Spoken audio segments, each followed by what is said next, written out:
प्रबल दावेदार और भरपूर आशा साक्षी मलिक।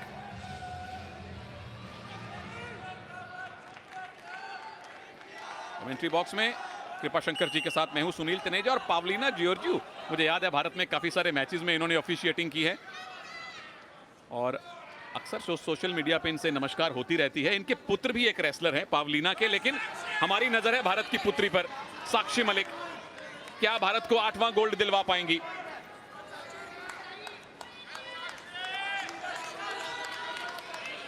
फूंक फूंक कर दोनों ही पहलवान कदम रख रही हैं, क्योंकि साक्षी ने, जहां तक कॉमनवेल्थ गेम्स का सवाल है, ग्लासगो 2014 में सिल्वर जीता था 58 किलोग्राम में। उसके बाद गोल्ड कोस्ट में 62 किलोग्राम वेट कैटेगरी में ब्रॉन्ज मेडल। तो अपने मेडल को बेहतर तो कर लिया है और आशा उसका रंग सुनहरा हो। बिल्कुल अच्छा मौका है साक्षी के पास में। फिलहाल बेहतरीन मुकाबला, मिडवेट ग्रिप पकड़ती हुई। मिडवेट एक बहुत बड़े पहलवान हुए हैं और वो दोनों हाथों से एक हाथ को पकड़ते थे। वो ग्रिप, आज उस टेक्निक का नाम ही मिडवेट ग्रिप हो गया है। जैसे ईरानी टेक्निक आपने बताई थी। जी हाँ, बहुत सी टेक्निक ऐसी होती है कि उस पहलवान के या उस देश के नाम से पड़ जाती है। जैसे साइंस में कोई साइंटिस्ट किसी चीज की खोज करते हैं तो उस फॉर्मूला का नाम रख दिया जाता है। यहां जीत का फॉर्मूला किसको मिलेगा? साक्षी के हाथों में विरोधी के हाथ हैं और साक्षी के पास अवसर है पीछे जाके टेक डाउन बनाने का, लेकिन छूटी कैनेडियन और वापस साक्षी पे अटैक किया और ये 2 पॉइंट का उनका दावा है। मिल जाएंगे गोंजालेस को 2 पॉइंट और अब साक्षी को करना है मैट डिफेंस। मैट डिफेंस किया, 2 ही पॉइंट लूज किए, लेकिन वेल डन है ना गोंजालेस, जिस तरह से पैसिव मुद्रा से एक्टिव में आई और 2 पॉइंट लिए। देखिए अच्छा अटैक किया था साक्षी मलिक ने। और कई बार क्या होता है कि पॉइंट ले लिया, हमारे मन ने मान लिया और आपने मसल्स को थोड़ा सा ढीला किया, वहीं विपक्षी पहलवान पलट के वार कर देता। वो स्थिति यहाँ पे निर्मित हुई है और उसका फायदा कैनेडियन रेसलर ने ले लिया है। एना गोंजालेस कनाडा की अंडर 23 चैंपियन रही हैं, जूनियर स्तर की, पिछले साल ही। लेकिन साक्षी की हालिया फॉर्म बढ़िया, हालांकि रियो के बाद अपनी फॉर्म और फिटनेस से काफी संघर्ष करना पड़ा साक्षी को। बिल्कुल, देश में ही बहुत सी पहलवान हैं जिन्होंने साक्षी मलिक को हराया है। तो अब ये नहीं कह सकते साक्षी मलिक डाउन गई है, हमारे देश की कुश्ती ऊपर जा रही है। ऊपर गई है और उसका बहुत सारा श्रेय साक्षी को भी जाता है, फोगाट सिस्टर्स को भी जाता है, जिन्होंने भारत में भारतीय कुश्ती के लिए एक तरह से एक नया रास्ता दिखाया, नए पहलवानों को प्रेरित किया। और जो नए प्रेरित पहलवान जब आके आपको चैलेंज करें तो समझ लीजिए कि आपका खुद का कद कितना बड़ा है और देश में ये खेल कितना बड़ा हो चुका है। और वो सारी पहलवान ज्यादातर आती हैं हरियाणा से और अब मध्य प्रदेश से भी बहुत सारी रेसलर आ रही हैं। एक और टेक डाउन की पोजीशन एना गोंजालेस, 2 पॉइंट और मिलेंगे और साक्षी को फिर से अब मैट डिफेंस करना पड़ेगा।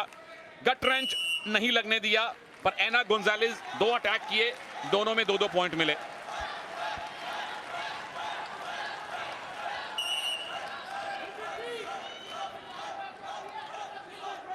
आखिरी 10-12 सेकंड हैं। क्या साक्षी इस पहले राउंड में खाता भी खोल पाएंगी? हालांकि 3 मिनट पूरे बाकी हैं अभी और 3 मिनट एक बहुत लंबा समय है आपके लिए वापसी करने को रेसलिंग में। पर पहला राउंड कनाडा की एना गोंजालेस के पक्ष में रहा है। 4-0 से वो भारत की साक्षी मलिक पर हावी हैं। बोल भी रहा हूं मैं।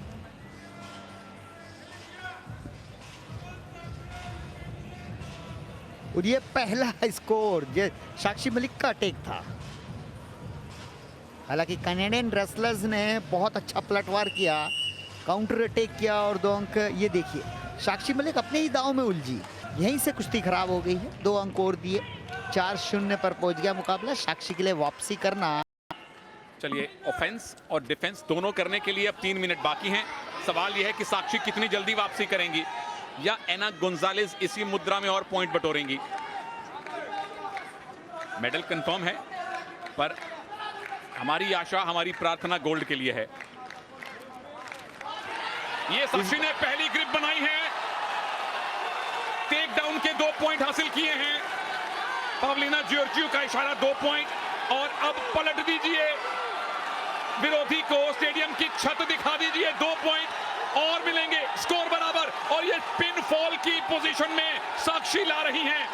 दोनों कंधे जमीन पर लगाइए साक्षी, एना को स्टेडियम की छत दिखवाइए साक्षी। फॉल करके साक्षी मलिक ने ये गोल्ड मेडल जीता है। 4-0 से पीछे थी, वापसी की, एक ही मूव में 4 पॉइंट बटोरे और उसके बाद चित कर दिया, पिन कर दिया, भारत को 8वां गोल्ड मेडल दिलवा दिया। मुबारक साक्षी, बहुत बहुत मुबारक इस बेहतरीन